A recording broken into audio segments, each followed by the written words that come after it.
I think I first got involved in justice work really from the witness of my parents and other relatives when I was growing up. And it was really kind of instilled in me that it's our call to kind of work for positive change in our society. There are a couple different ministries and fronts that I try to work for racial justice around.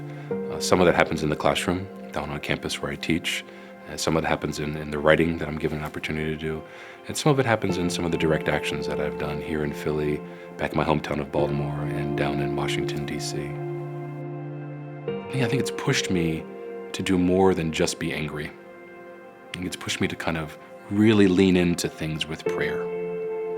And then to really think about how can I, to use Abraham Joshua Heschel's phrase, pray with my legs. I think it's important for each member of the body of Christ, and then ultimately each member of NPC, to discern what their calling is for particular aspects of our fight for justice.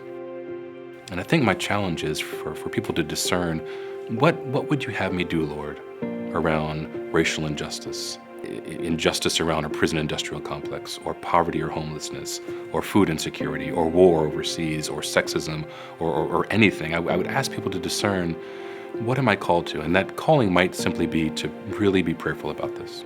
Or it might be to kind of put some legs on my faith and go out and do something about this.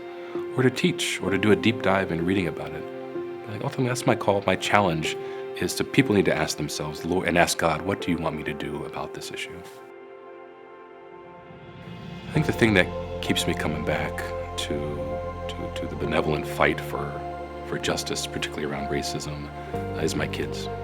And I know that my folks were fighting in their minds so that I wouldn't have to suffer some of the indignities that they and their parents did.